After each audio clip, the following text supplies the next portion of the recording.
तो चलिए दोस्तों, आज के इस वीडियो में Galaxy M13 4G को हम कंपेयर करेंगे Galaxy F13 के साथ और दोनों ही स्मार्टफोन्स बिल्कुल सेम प्राइस पे आते हैं और जो स्पेसिफिकेशंस हैं वो लगभग पूरी की पूरी सेम देखने को मिल जाते हैं। तो आपका जो कंफ्यूजन है इस वीडियो में मैं बिल्कुल क्लियर करने वाला हूं। आपको बताऊंगा कि इन दोनों सेम फोन्स की जो सेम प्राइस है तो आपको कौन से फोन की तरफ जाना चाहिए। तो देखिए गाइस, यहाँ पर स्क्रीन पे आप देख सकते हैं 11,999 रुपये में आपको Galaxy M13 का 4+64GB वेरिएंट मिल जाएगा। साथ ही F13 भी सेम 11,999 रुपये में आपको देखने को मिल जाएगा। अब यहाँ पर सैमसंग इंडिया की ऑफिशियल वेबसाइट मैंने खोली हुई है और यहाँ पर अगर आप परचेज करते हो तो 2000 का इंस्टेंट कैशबैक आपको मिल जाएगा ICICI बैंक के डेबिट क्रेडिट EMI कार्ड्स पे। तो यहाँ पर आप बिल्कुल देख सकते हैं, तो दोनों स्मार्टफोन्स पे ये चीज़ बिल्कुल अप्लाई हो जाती है। अब जो फ्लिपकार्ट पे सेल चली हुई है वहाँ पर आप F13 को परचेज कर सकते हो और साथ ही M13 को परचेज करने के लिए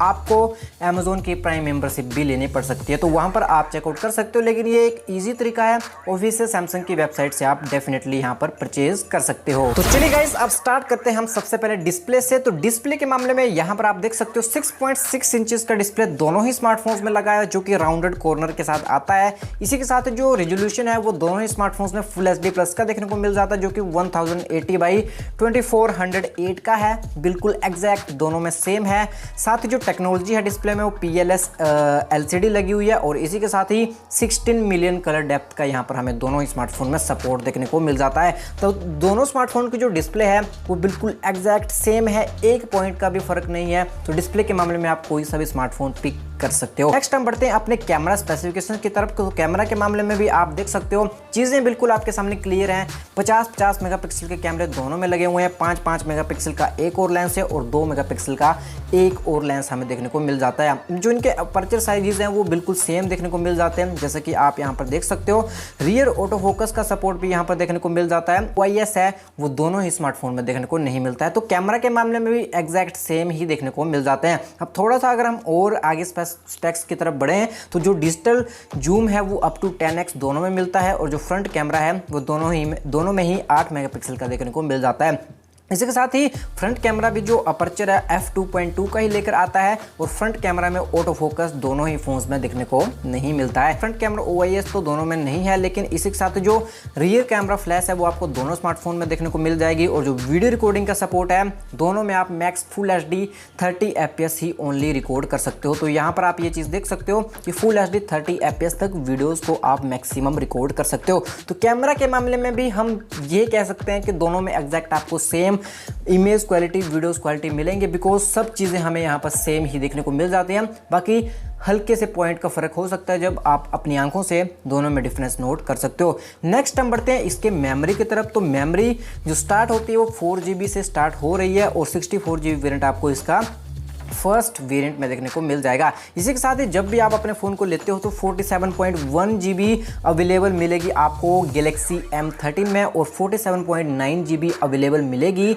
Galaxy F13 में। तो ये सबसे पहला डिफरेंस दोनों ही स्मार्टफोन में आया हुआ है। तो अगर आप F13 परचेज करते हो तो आपको ज़्यादा स्टोरेज मिलेगी, जो कि 800 MB से ज़्यादा यहाँ पर होने वाली है।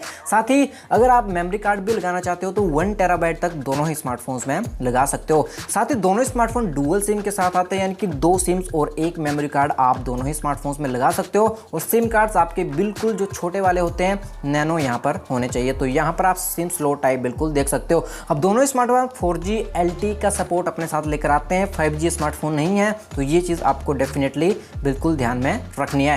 कनेक्टिविटी के बारे में हम बात करते हैं तो कनेक्टिविटी में आप देख सकते हैं USB Type-C का पोर्ट दोनों स्मार्टफोन्स में, USB 2.0 का सपोर्ट भी दोनों में मिल जाता है। इसी के साथ ही लोकेशन टेक्नोलॉजीज में GPS, GLONASS, बेडू, गलीलियो, ZSS, तो ये सब चीज़ें जो है सेम मिल जाती हैं, जो कि आपकी लोकेशन एक्यूरेसी को यहाँ पर काफ़ी अच्छी तरह से मेंटेन करने वाली है।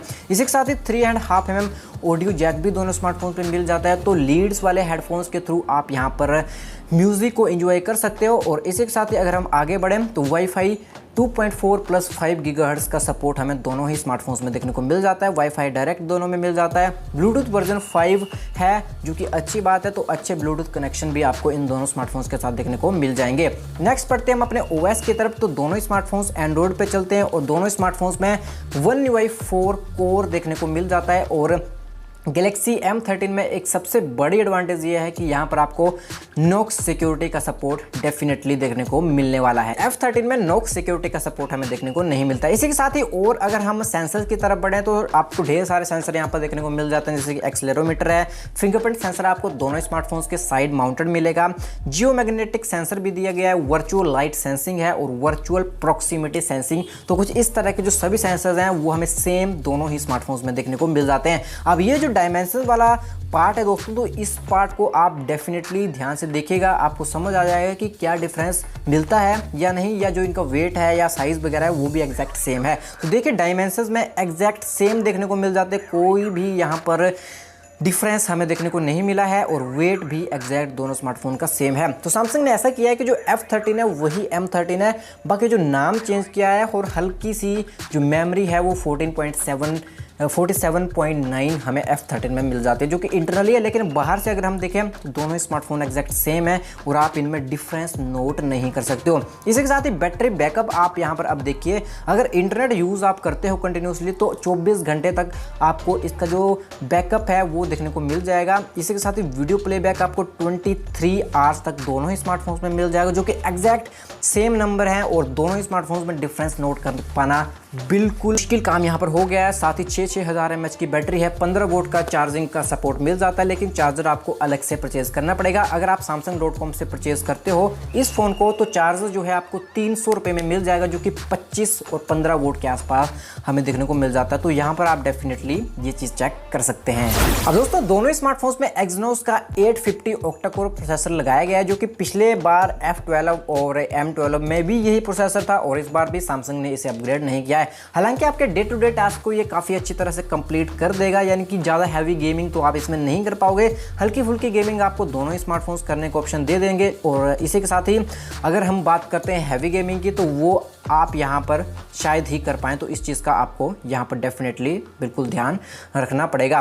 इसी के साथ ही दोस्तों और भी ढेर सारी चीज़ें इन दोनों स्मार्टफोन्स में, जैसे कि 2 साल के एंड्रॉइड अपग्रेड्स आपको दोनों ही स्मार्टफोन्स में मिलेंगे और 4 साल के सिक्योरिटी पैचेस इन स्मार्टफोन्स के साथ देखने को मिलने वाले हैं। अब गाइस सबसे बड़ा कंफ्यूजन ये है कि दोनों ही स्मार्टफोन्स बिल्कुल सेम स्पेक्स के साथ आते हैं, तो कौन सा स्मार्टफोन हमें लेना चाहिए, क्योंकि यहाँ पर जो कार्ड्स के डिस्काउंट है वो भी एग्जैक्ट सेम ही हमें देखने को मिल रहे हैं। सो गाइस यहाँ पर अक्कड़ बक्कड़ वाली बात बिल्कुल बन जाती है कि जिस भी स्मार्टफोन पे आप हाथ रख लो तो उस स्मार्टफोन को बिल्कुल परचेज कर सकते हो। लेकिन यहाँ पर मैं आपको रेकमेंड करूंगा गैलेक्सी M13, जो कि आप डेफिनेटली पिक कर लीजिए। ये मेरी फर्स्ट पिक रहने वाली है अगर दोनों को में से कोई एक ही चूज़ करना हो, बिकॉज जो इनका डिज़ाइन है वो आप देख सकते हो। वैसे मुझे पर्सनली जो M13 का डिज़ाइन है वो काफ़ी अच्छा लगा, बिकॉज पिछले साल के जो A सीरीज़ के स्मार्टफोन्स आते थे या अब भी आ रहे हैं तो उनसे बिल्कुल मिलता जुलता है। जैसे कि A32 है तो उससे बिल्कुल जो इसका डिज़ाइन है वो मिलता जुलता है। वहीं पर अगर आप F13 की बात करते हैं तो इसका डिज़ाइन F23 वगैरह से मिलता जुलता है। तो ये डिज़ाइन जो है हल्का फुल्का हमें मोटरोला की याद दिला रहा है, तो कुछ उस तरह का डिज़ाइन है। लेकिन मुझे लगता है कि जो कैमरा बम्प है इसका तो आप बैक में बिल्कुल देख सकते हो, तो हल्का फुल्का टेबल पे ये खिसकने भी वाला है। तो मुझे लगता है कि ये प्लेन कैमरा बैकअप के साथ आता है। देखिए आप बम्प इसमें बिल्कुल भी नहीं है गैलेक्सी M13 में, तो एक अच्छा लुक भी लेकर आता है और ब्लैक क्लासी कलर है। तो इस स्मार्टफोन को आप डेफिनेटली पिक कर सकते हैं, बिकॉज जो प्राइसिंग है वो बिल्कुल सेम है। दोनों स्मार्टफोन्स के लिंक है इस वीडियो के डिस्क्रिप्शन में दिए हुए हैं, तो वहाँ पर जाकर आप चेकआउट कर सकते हैं। सो गाइस ये मेरी चॉइस है, आपकी क्या चॉइस है इस वीडियो के कमेंट सेक्शन में डेफिनेटली बता सकते हैं। और बस इतना था इस वीडियो में, सब्सक्राइब कीजिए, आपके लिए बहुत सारे कंपैरिजन आने वाले हैं, जरूर स्टे ट्यून आप कीजिएगा। आपसे मिलता हूँ किसी नेक्स्ट वीडियो के साथ।